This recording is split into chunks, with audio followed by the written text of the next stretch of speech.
Welcome to From the Driver's Seat, the Averitt podcast for all Averitt drivers to keep up with news and information across our network. Make sure to subscribe on your preferred podcasting app to make sure you're notified as soon as every episode drops. And now, hosting from the driver's seat, Director of Driver Services, David Broyles. Hey everybody, it's David Broyles. Welcome to the podcast. Got a great podcast today. Before we get started, I want to talk just a minute. You know, we talked about a month or so ago. We talked about the change in the uniform program, and you know the website's been down a little bit here at the beginning of April because we're changing from Centos and going to a new company called Ubi. We're looking forward to that. These folks are really going to be good to deal with. Love the customer service we're getting from them and the dedicated website and all the information that we passed on at the last podcast. But in the podcast today, I got two guests. Hey, how you doing? I got Brian. How you doing, Brian? Doing great, Dave. I know you've been on here several times. Been on here a time or two. Been on a time or two. And I got Joe Ramsey. Hey, Joe. How you doing, Dave? First time, right? First time. First time. Well, good. We're glad to have you. I'm glad to be here. I think everybody knows, you know, of course, what Brian's been on here several times. But tell us a little bit about your background, Joe, and how your Averitt background, I guess. Well, my background I started in Dallas, and working out of Dallas, and now I'm out of New Orleans. I've been in OTL, and Casey been my first fleet manager that I've had. And when she went to OTL, she brought me along with her over there. So her and I has been a great team, great team together. Well, I know you stepped in some and did some help for OTL last year. They needed some help, and you stepped up and did some stuff there. I enjoyed it. And then as time go to progressing, everybody that knows me, that every time I see somebody, either I'm taking a picture with them or something like that, because it gives you a feel of you getting to know your coworkers and everything, because you see people and you pass by them, they get he's not saying anything, but I make sure that y'all know who I am. You know what I'm saying? So that's my thing. I love being around people, and since I've been here employed, we have so many associates in so many states, and you meet so many people you come across, and you try to remember them. As I see new drivers coming in, and I talk to them, and I, try to get to know what they're feeling, because they're coming from different companies, and they have different ways of doing things.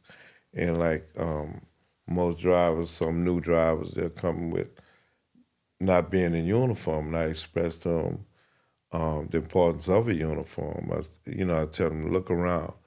You see them other drivers, look at them. Now look at us. You see the difference in us, and watch when I go in there and see the person, the shipper. Hey, Averitt, how you doing? They know me right off the bat. So when this other person, who are you with? What you doing? What you here for? What you picking up? And so it's a prolonged thing. It make your process of getting in and out quicker.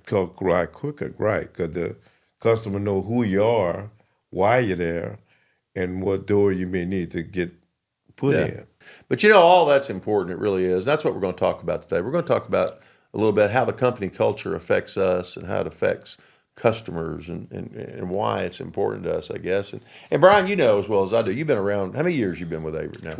28. You're almost knocking on that 30 door, right? Getting close, aren't you? Getting close. Well, that's impressive. And, so you've been around 28 years, and the company culture has been the company culture for 28 years. Not just all that, but our facilities always look good. The facilities are different than everybody else's facilities. You know what I'm saying? For sure. And one thing, of course, I've been fortunate enough to get to travel a little bit, mostly with you. But, I've been as far east as North Carolina, as far west as Texas, and, thousands of miles apart. But Averitt's Averitt. Yeah. And it looks the same in North Carolina as it does in Texas. Mm-hmm. And I've always been impressed with that, wow, it doesn't matter where you're at, the culture's the same. The associates are the same. The leaders are the same. You're somewhere different every day. I bet you see that a lot, don't you? And I think we're the only company that has these service centers where you ain't got to be fighting to get in a truck stop all the time for overnight during the 10-hour. Because basically we have a service center pretty close to most of the places we go deliver to. So that's a good thing. And our service centers is like, you look at it, we got TVs, we got weight rooms, it's like you have everything that you need other than going outside the box to go do it. You know, Right. you ain't got to park your truck and go somewhere else to go work out. You have everything right there in the service and the showers and everything. So everything is well kept and it's very convenient. And when you talk to other truck drivers, they say, man, how y'all do? I mean, y'all got service. Why you getting gas here? I said, sometimes I'm not able to get to a service and we have our own fuel. He said, man, I wish we could do that. They tell us that, tell me that all the time. And he said, man, then that's when the play come in about how can I get hired over here? Yeah, there you go. Now the thing is, and I tell them all the time, I say, you got to look at where you live at, see if they're hiring, to check and see where they're hiring. He said, man, but y'all all the way filled up. I said, that's because nobody don't want to go nowhere else. That's why. Brian, you brought up a good point a minute ago, and I was thinking about it. You was talking about the customers, and Joe also talked about the customers seeing us in uniforms, professional look and all that. But the other thing that I think the customers see when they come up is our trucks. They look at the trucks, they look at the trailers, and if you go look at our trucks and trailers, how new they are. We don't hardly have a truck older than two. What's the oldest truck in Truckload right now? 2022. 2022. And I think I looked this morning, as a matter of fact, and over 60% of our trucks are 2024 or newer. That's amazing when you think about that. Yes. And I guarantee you, customers that are on the yard out there, they see that equipment, they see how good it looks, right? Right. And I know you, Joe, you keep a clean truck, right? Yes, I do. Why do you like a clean truck? Because it, like I said, it draws attention. It make other drivers acknowledge you. They're not gonna come park up to you without being cautious of how they bagging up or whatever coming in. Cause they say, man, this truck, I better not hit that truck. I better not touch that truck. Because they look at the way you carry it. If you keep it nice and clean and shiny, customers look at it also. You got forklift drivers, they're cautious about how they approach hitting the truck and all that stuff. Well, if you come up there all nasty and dirty or whatever, they're going to look at it, or he don't care about it, so bam, bam, bam, you know what I'm saying? Yeah.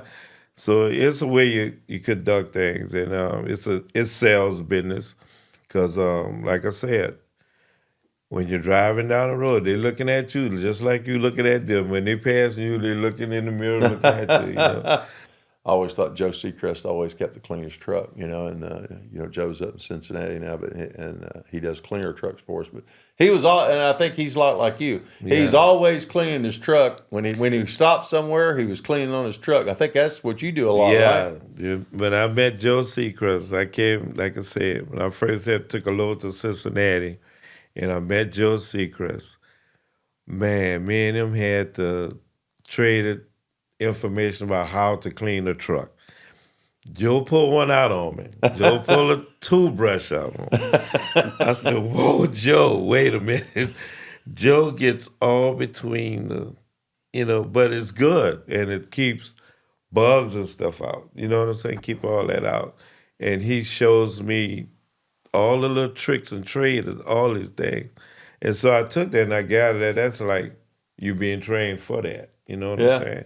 So when you do trade in your truck, that's why I be trying to fight not to trade my truck in, because I like that I broke it in but it's your truck, right? Yeah, it's my truck. And I think that's and important. I have a name, Secretary. You've named your truck. Yeah. What is I forgot. Secretary. Secretariat, yeah. And this is Secretariat like 2 or 3? I mean, yeah, this Secretary 3. 3. This is Secretariat 3. And I think that's cool. I know a lot of drivers do name their truck, but that shows a lot of pride in your ride, right? Right, it does. Really good. It's really a good thing. And I think we need. I think that helps, don't you think, Brian? When we instill that pride in everybody, I think that makes a difference. Yeah, in I the think truck. pride's the right word, Dave. I really do. Yeah. And whether it's uniform, tractor, just the way we conduct ourselves, pride, I think, promotes a healthy competition. Yep. And if your truck's clean, I want my truck to be cleaner. And and just like you and Joe have had some battles over the years over clean trucks. Sounds like. So I think that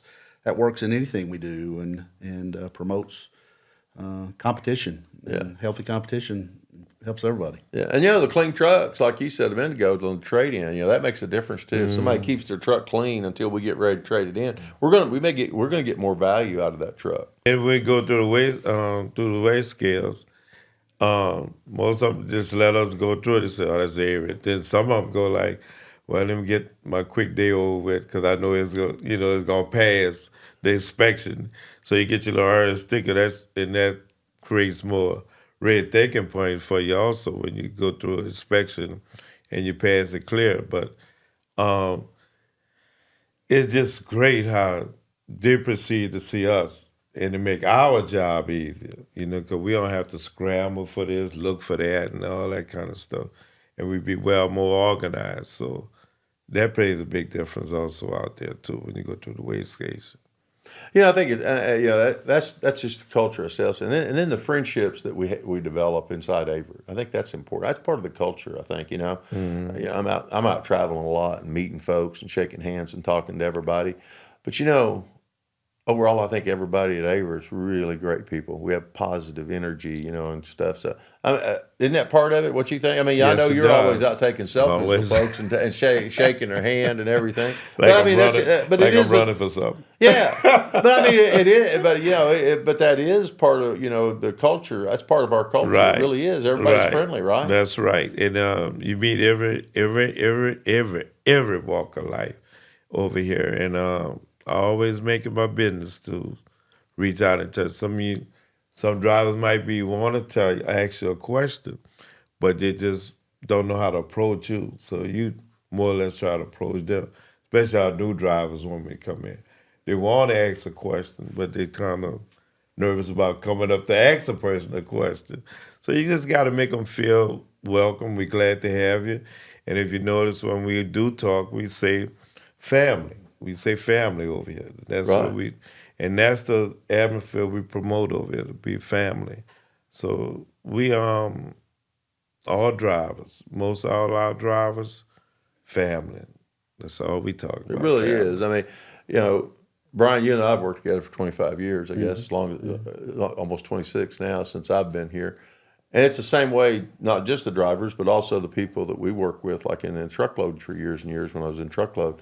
It was a family over there, right? It is. It is. This would be a hard job if you didn't enjoy the people you work with. Right. And I guess everybody could probably say that. But I think life in general is about relationships. And, that's something we excel at here. Give you another example. Yesterday, I'm sitting at my desk, phone rings, pick it up. David Clark, retired 2 years ago. Oh, yeah, up in Cincinnati. Right. Talking to David. He didn't want anything. He was just talking, checking in, seeing how things were going, wanted to catch in with me. He calls me periodically, as do others. Yeah. It's just one example. But where else does that happen? Where somebody puts in their time, retires, kind of rides off into the sunset, and thinks to pick up the phone every once in a while because of that relationship, because of the people we have here at Averitt. Even when they retire, they still want to be part of the family. Still want to be part of the program. We got the ambassador program for people that retire, and that's been something that we've started in the last few years, and it's really taken off. And to your point, we reach out to those folks that are on the ambassador program when we're traveling and going out to a cookout. And David Clark's been in Cincinnati a couple times. Even though he's retired, he comes to a cookout and he does. Sits and he talks to all the drivers too. I think he misses talking to the drivers. And I talked the same with Brian Jennings. Brian. He's the same way. Brian, we talk to Brian almost every day. Even when I was a fleet manager back in the day, it's going back a long time now ago, but when I was a fleet manager, I felt like all my drivers were part of my family. Right. I think it's important that you have that camaraderie, and you can that way if you got a problem, you pick up the phone, you'll call me and say, hey, I got a problem. Here's what's going on, because you want your folks to communicate, right? Communication is the key to it all, isn't it, Brian? It always has been, always will be. It is. It really is, isn't it? It is. It plays a big role in it. And like I said, drivers is the spoke, they're the hub of everything to make it happen. So your impression is the first impression you see, because you're the one out there dealing with the customers. You see the customers. So your attitude, you bring it to them like that in a pleasant, cheerful way. It's easy to check in and out. It really does make a big difference in how you go in a place and you check in and check out, you know. You know, as leaders, you know, we always want to be in uniform. Yeah, I think Correct. I think setting the example is important, and it's not just uniforms, but it's of course grooming, right? Drivers are out there. Sometimes they're out by themselves a long period of time, but they got to keep the truck clean. They got to wear uniforms. You got to make sure you got your face looking good, your hair's all right. You know, it's not too long and all that stuff. But that's all part of it too. But setting that example is really important, isn't it? It is. It is. It grades. If you're well groomed, keep yourself groomed. That says a lot in itself. Yeah. You know, because makes us look different than other body. Right. Doesn't It does. It does. And even in the office, you know, the leaders in the office, same thing. You know, right? When a leader goes out and people know, you know, a lot of people know who I am, example, but they know who you are too, and they see us out in the field. We got to set the example, right? Set the example. You got to, and like I said, when I first came here, we was not allowed to be in T-shirts and stuff. We have to be fully uniform. And that's what was instilled in me when I came here, and I hope it could continue, you know. I think it is. I think our culture is going to continue all the time if as long as we're all setting the right example. Our leadership setting the right example. I think our culture is as strong now as it's always been. I think you know we've really pushed making sure the Averitt culture is what it is, because it is what sets us apart and makes us different. How important is the Averitt culture to you, Brian? What do you think? You've been here 30 years almost. I mean, it's the single biggest thing that sets us apart, I think, from other companies or competitors. It's the single biggest thing that makes us different. Yeah. And it gives us an advantage. Certainly. And in today's market, we need the advantage. Everybody needs something that gives us a little bit of an advantage, and our culture does give us that. It does, and you know, it gives us an opportunity, a lot of opportunities. But you know, listening to Joe talk about relationships that he has with other associates, and you know, that doesn't just happen quickly, right? Which, you know, we've got a lot of length of service here at this company too, which allows relationships to build, and I think that's another key point. That really is. That doesn't happen just when you first meet somebody. There's not a lot of trust there, because trust has to be earned. Right. Respect has to be earned. And, you know, the way we do go about our business here allows, as time goes on, that only strengthens. And at the end of the day, you end up with Averitt culture. That's right. It's vitally important to our future. It's really strong. Exactly. Well, I think Averitt culture is as strong as it's ever been. It's going to continue. You know, our leadership is ingrained in it. Folks like you, the drivers and stuff, set the right example. That's a plus. And building those relationships is a plus. So I appreciate y'all coming on and talking about Averitt culture with me a little bit today, and talking about the importance of it. And any final words for the drivers, Brian? Yeah, just you know, appreciate everybody and the efforts they continue to put forth. We're continuing to go through a little bit of a challenging time, as we know, but hopefully there's some signs that things are starting to turn just a little bit, and we're going to come out on the right side of this if we're all said and done. But you know, just a reminder, we need focus on that 5-day productive week. That's vital to our being able to do what we need to do to be ready to meet the demands of our customers when things turn around a little bit. So certainly appreciate what they all do, and look forward to the future. Well, I appreciate it. Thank you, Brian. Joe, any last words for your Patriots out there and everybody out on the road? Yeah, y'all stay safe, keep rolling, and like I said, always have safe. Keep that smile going, and it'll take you a long way. If you're out there and you listen to the podcast today, and we're talking about culture, you know, as you travel through and you stop at truck stops and places, and you see other drivers out there, and you see somebody that's really sharp, and you say, wow, you know, if that person was in a red uniform, they'd be a lot sharper than even what they are. Or they're keeping their truck clean. It's not a red truck right now. Maybe it's a blue truck of some kind. And you think, wow, that person's got a great looking truck. You know, that culture is going to come with them when they come to Averitt. Reach out. Those are people like you. You know, things are going to start popping here pretty soon, and we're going to see more and more need for more and more drivers, and we need y'all's help on that. So the People Like You program is going to be very important in 2025. So if you see those folks, reach out to them and say, hey, wouldn't you like to be an Averitt associate? And let me tell you about Averitt, and tell them what the differences are, and tell them what sets us apart. in a lot of cases, that's what's going to bring that person on board. Exactly. So appreciate Exactly. what y'all do. Thank you out there. We'll see you out on the road. Thank you so much. Have a great day.